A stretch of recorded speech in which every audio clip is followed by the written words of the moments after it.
create production value, because the image becomes an interpretation instead of a recording.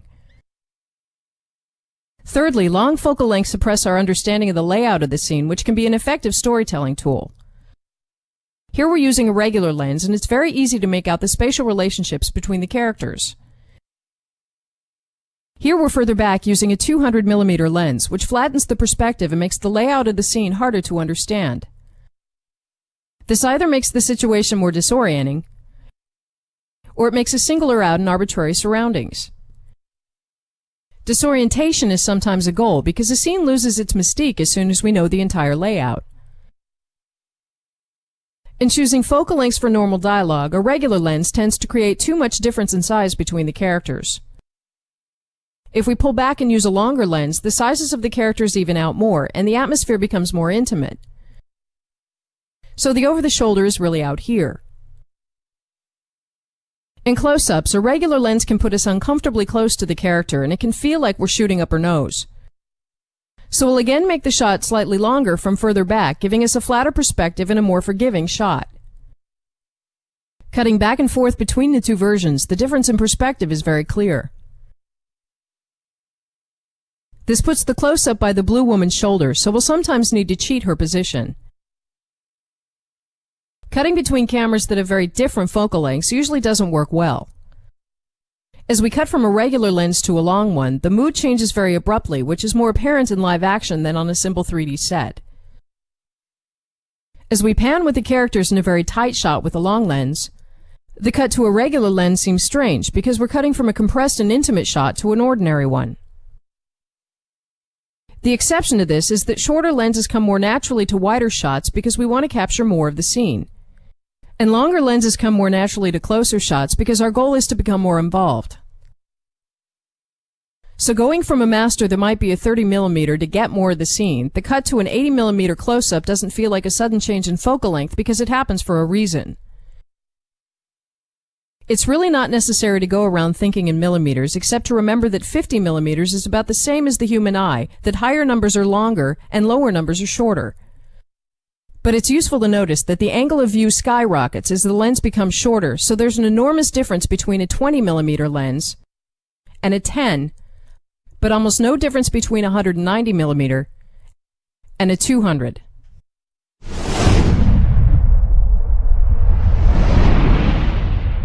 In this chapter, we'll look at a couple of basic framing techniques that are worth making into a habit.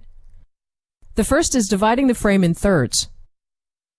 In this external shot, there's given no priority to any character, and we're spending a good portion of the frame shooting the back of the man's head. So let's divide the frame into thirds, and give 2/3 to the woman and 1/3 to the man. We'll do the same in the matching reverse. As we cut back and forth, the character in focus has the major part of the frame. In close-up or internal shots, we'll again give 2/3 of the frame to the character in focus, but instead leave 1/3 of empty space in front. As we cut back and forth between all four cameras, the framing is balanced. Dividing the frame in thirds is a carryover from paintings and is not as much a rule as a helpful guideline to create pleasing framings. Placing characters at the center looks like a vacation photo because the only goal is to get a picture of the person. Framing in thirds, or at least placing the characters off-center, is instantly more picturesque. But since we're keeping the characters off-center, let's look a little more closely at the effect of which side of the character we put the empty space on. First of all, characters seem more open or available when they have more space in front of them. If we frame her like this instead, the frame cuts off our personal space and we're not being let in. Here the frame cuts off the man's space, so we're again not being let in. If we frame him like this instead, he might be turned away from the other character, but we're being let into his space. That's one way to look at it, but another way is to see it as if we're framing either for the shared space between the characters or for the private space behind them. Framing for the space between the characters creates intimacy.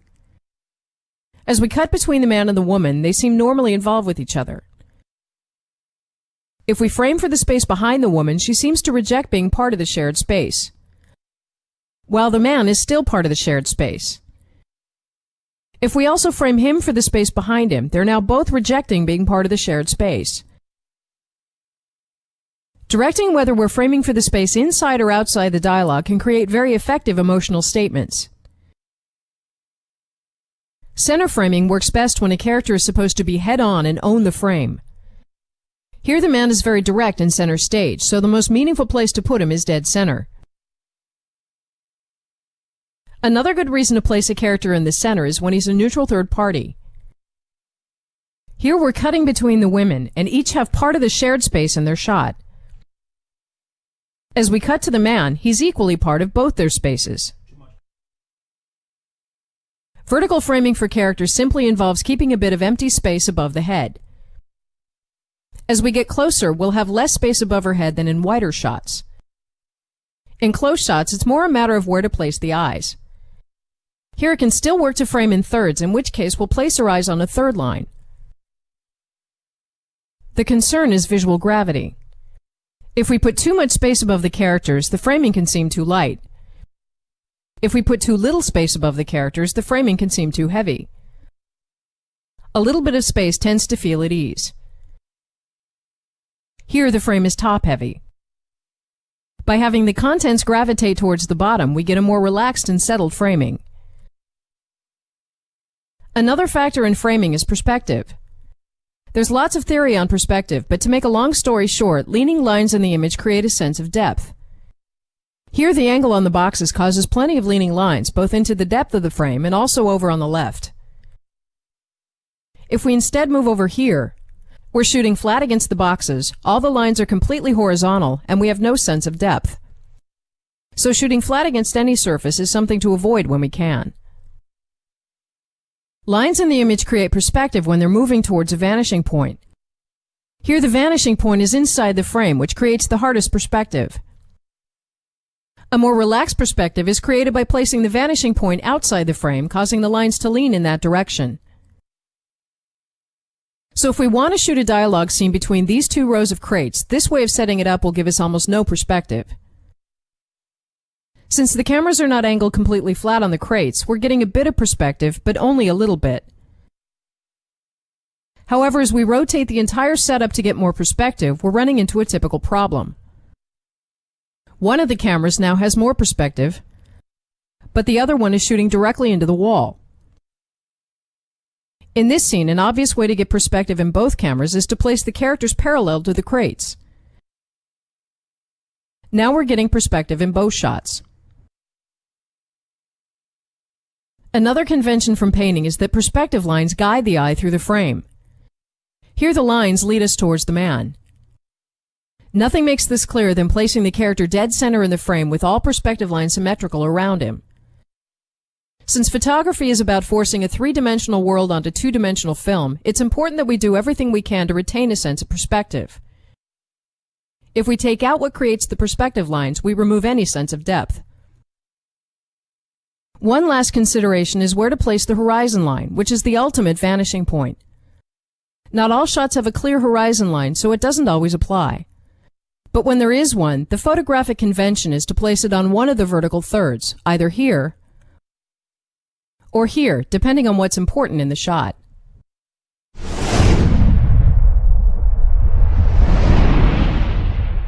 In this chapter, we'll look at the effects of camera height. It's a common notion that placing the camera lower makes a character look big or superior, and placing the camera higher makes the character look small or inferior. That's generally true, at least when we're around eye level. Placing the camera much lower, we understand it as being low, so we don't perceive him as necessarily being big, but instead perceive it as a creative choice. Shooting down on characters, we understand our higher vantage point, so it doesn't make them look small. Instead, being higher up causes us to detach from the scene. In this angle, we're completely aloof.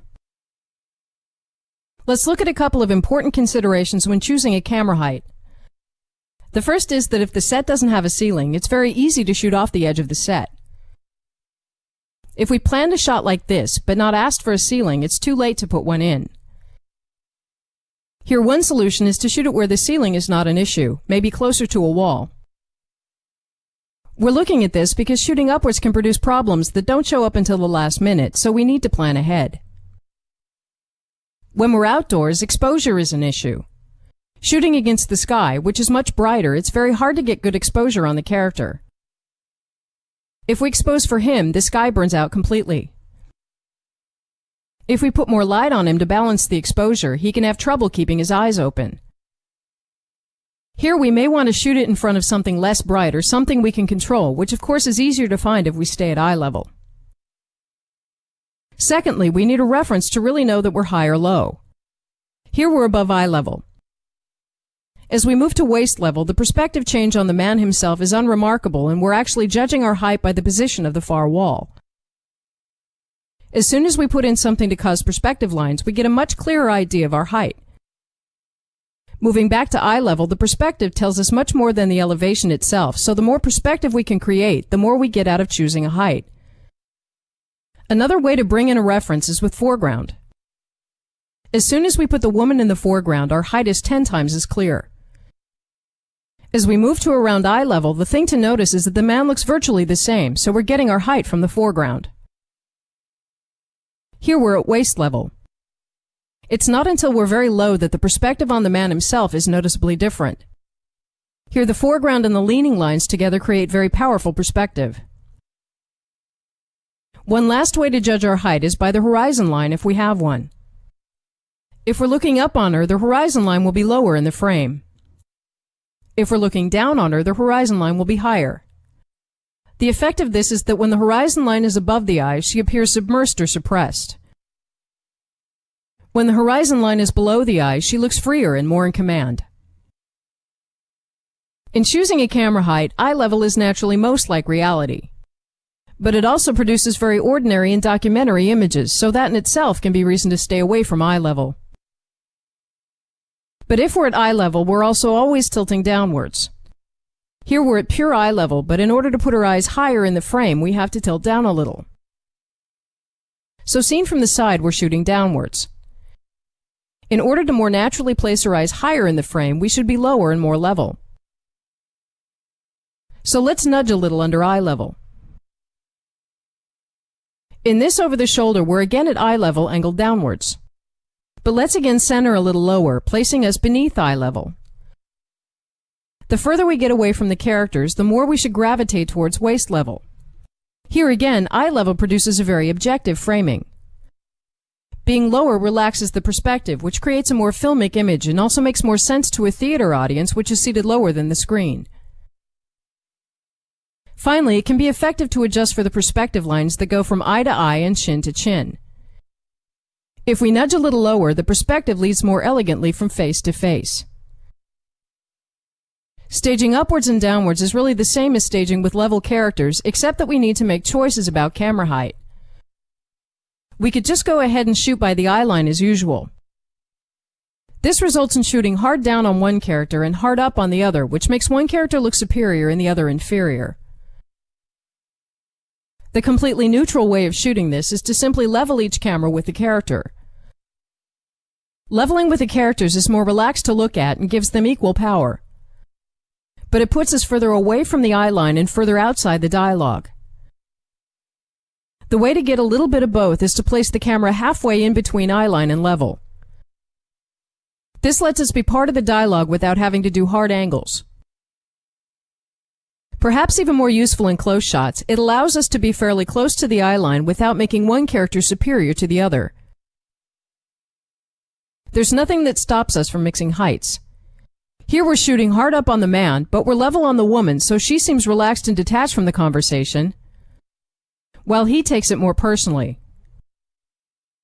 Here we're shooting level on the man, but down on the woman and close to the eye line, so she's more directly affected, while he's more detached.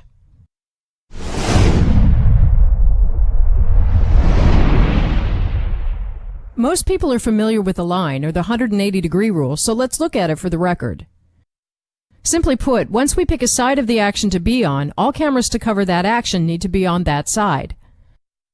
The line can be the eye line, but not necessarily. Here one character is facing away, so the eye line doesn't apply. Instead, we'll say that the line is created by a tension, either between characters or between characters and objects. Honoring the line is essential to maintaining the understanding of scene geography that's created in the viewer's mind when we cut between shots, and it's a rule that it almost never works to break.